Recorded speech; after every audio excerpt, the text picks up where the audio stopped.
Hello, it's me, Squid, and these are my games. Hello guys, it's me, Twinkle Winkle, about to make your life twinkle. In this tutorial, I forgot.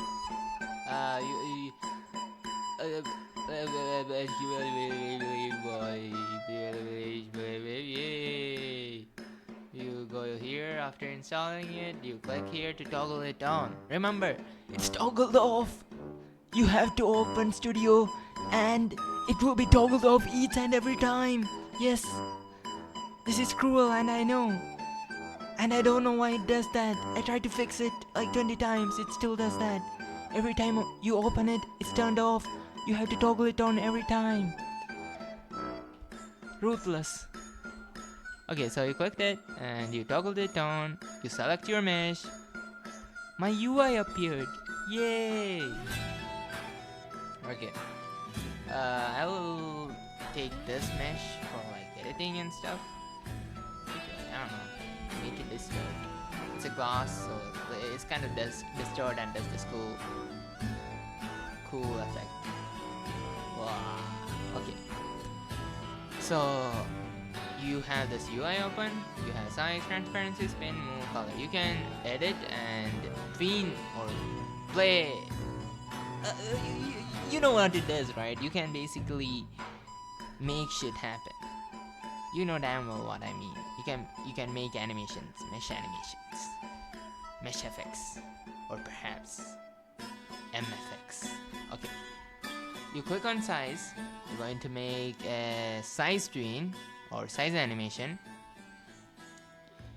You click it, click size. Now, you have these 6 boxes. This is a set of instructions, and this is another set of instructions. So, let me be clear. Let that sink in. If you set life, then I set its size to go to 100. I don't know why I rated it. I'm kinda stupid, but bear with me. What the fuck? Why did it... Okay, don't mind that. Yeah, so it does the thing. So let me explain what it did right here. This set of instructions said, hey mesh, can you please turn 100, 100, 100 size. See? 100, 100, 100, 100, 100, 100. Yeah. Can you please go to 100, 100, 100 size in 0.4 seconds? And it's like, alright, bet. Then the next set of instruction is telling you, after this set of instructions, can you please go to 0, 0, 0 in 0.2 seconds? It's like that. It becomes 100, 100, 100 in 0.4 seconds, and after this is complete, this set of instructions will run. Just like that, you have transparency, move, color, spin. All of them do the same thing. First set of instructions, then the second set of instructions. And very soon, I will add the functionality so you can add another set of instruction, another set of instruction, another set of instruction, and you can make glitchy effects, all sorts of effects, right? That's why it's called MFX. Maybe this really is a MFX suit. Okay, for transparency, in 0.4 seconds, can you please go to 12?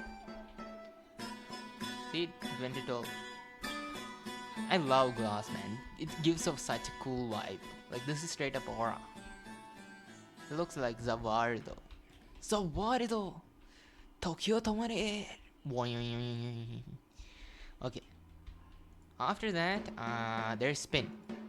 Move should be pretty much self-explanatory. It basically moves it. And color just tweens it. All that. And for spin, what does this do here? In 0.4 seconds, I want to complete this set of instructions. That's what life says. What does spin frequency mean? Okay, I need to explain these two together. Do you see this x-axis? This is x-axis. The red is x-axis, the blue is z-axis, the green is y-axis. So let me be clear.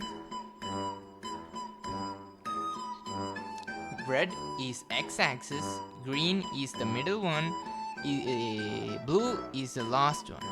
X, Y, Z. So what am I doing here? 44 degrees, 0, 0. 12 spin frequency, 0.4 seconds. What does it all mean? So what this does is it's going to add 44 degrees to this mesh 12 times. So it will 1, 44, 1, 2, 3, 4, 5, 6. And it will do that 12 times total. Within 0.4 seconds, everything will be complete. Meaning it will add 44, 44, 44, 12 times within 0.4 seconds. So you can see this. See, it's rotating. See? That's for spin. Now for move, this works on C-frames. C-frame is a matrix, mathematical matrix. It has its own type of multiplication and all that. So why am I saying all this? It's because they have a weird property. Not weird, it's understandable, but I just want you to realize that when you say, hey, C-frame, go 10 studs forward. Can you please go 10 studs forward? So this is front and back. I want it to go 10 studs forward, right? So when you say that to the part, you don't just say, hey man, can you go 10 steps to the front? And I basically, see? It went backwards. It didn't go frontwards. Why? Because you have to input a negative number in order for it to go to front. Basically, matrix multiplication will make this positive. So it will go 20 forward. But in the parameters, you have to input 0, 0, negative number in order for it to go to front, and it only applies to the z-axis, meaning front and back you have to put a negative number. However, for up and down it's normal, just like earlier. For it to go up, you can input a positive number. For it to go left or right, it just works the same as vectors do. The only difference is for it to go to front, it must be a negative number. For it to go to back, it must be a positive number. Simple as that. Now, for the next one is color. Color, you input it by selecting a color. Red is disgusting, yeah. You get the color, copy it, paste it. And, hold on. I'll tell you why I reselected it. Oh yeah, sorry. It has, just change the color to maybe blue, so you can see the tween happening. Okay. See, it changed color. See. Now I will explain. Now you understand what color does. You can do that for the next set of instruction as well to change to a different color. And after I add more instruction functionality, you can basically make it go rainbow color. Really cool stuff. Make impact frames maybe. All that. Now, why did I reselect? You might be wondering. Why? By now you must have surely noticed that when I emit it, after it completes the emission, it resets back to its location, to its initial size, to its initial C-frame, or should I say position and orientation, and it resets back to its initial transparency. Okay, so I change it to 55. So after emission, it should turn back to 55, right? It didn't. Why? Why didn't it turn back? It's because in the code I run, I made sure that the moment you select a part, its initial size, transparency, position and orientation are all stored in the script, and it resets it back to that size, position, orientation after the emission. So if you change it while you selected it, the variables won't change. The initial size, position, all of it remains same. So if you want to reset it, so for example, if you wanted to reset back to 55, you have to reselect it. So now there is new initial variables. So right now that's 55, 55, 55, and a position. Let me just see. It now resets back to its positions because the moment I select it, what happens? All the size, all the properties of the mesh is stored the moment you select the part. And if you do want to change the initial size and all that, you have to reselect it after you make the change. That's it for special meshes. Oh yeah, I can't forget that. So now you must be wondering, hey, I made multiple meshes. How do I make them emit all together? Well, first of all, for example, these three have mesh animations, right? I made these two have animation as well. Now I want to emit all of them together. You can't just select them and press emit and all of them will not emit. In order for them to emit, you have to put them in a folder. Just right click, group as a folder, select the folder, press emit, and all of them will play together. Do you know the cool part about this? Wanna know the cool part? You can add a part with particles. Select the folder, press emit, and the mesh and the particles, all of them will emit. Everything inside the folder will emit. So you can incorporate the mesh VFX suite with particles. So you can basically make meshes along with VFX. Sounds great, doesn't it? Now one last thing I want to mention is this mid as selection outline. I'm sure you noticed it. Even if it goes transparent, you can see this light blue highlight. You don't want to see that. See, I press emit. You can still see that even though it went completely transparent. In order to prevent that, I tried to go to studio settings. I went to selection, and guess what? There is no setting to disable it. Meaning, you had to find a workaround, and I did, in fact, find a workaround. Trust. So, first of all, there's this instance called selection box. I don't know why it exists or for whatever reason it exists. Selection box is got it. You add them to the folder and put its transparency to 0. Select the folder, and boom. You don't see this thick outline anymore, even though you have selected the folder. See, the issue is now fixed. You don't see them anymore. You don't see those selection outlines anymore. It's not good. So you can use them to basically showcase an entire VFX. Now I know for showcasing this plugin is not all that good. Why? Because when I press emit, you can still see this GUI, right? I'm going to fix that.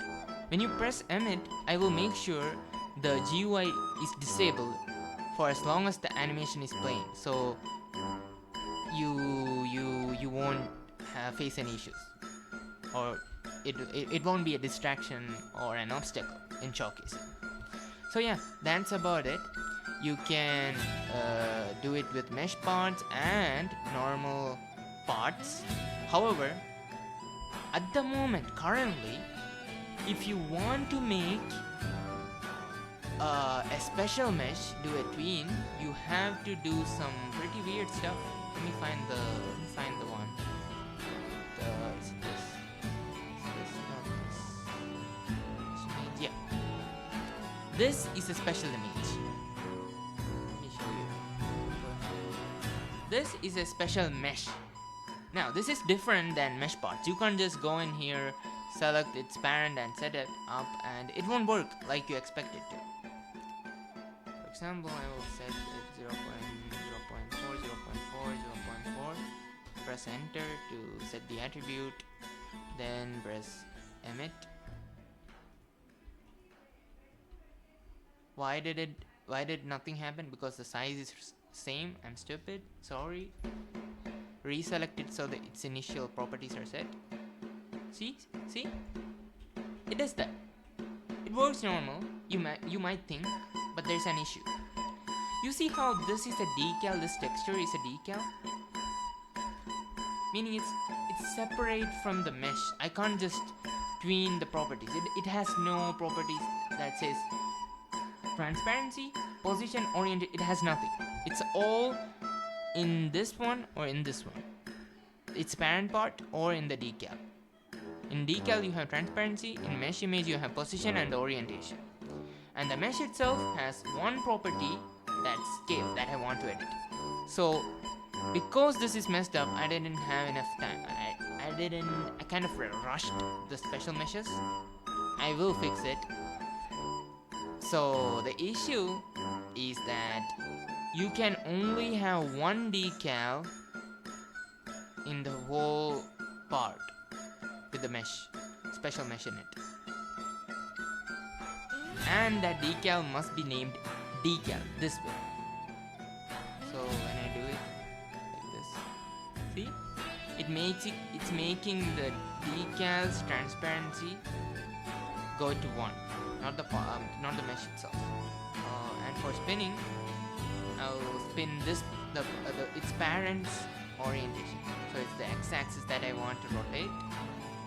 I'll find it, I'll spin it, the x-axis to 0, 0, get frequency 0.4.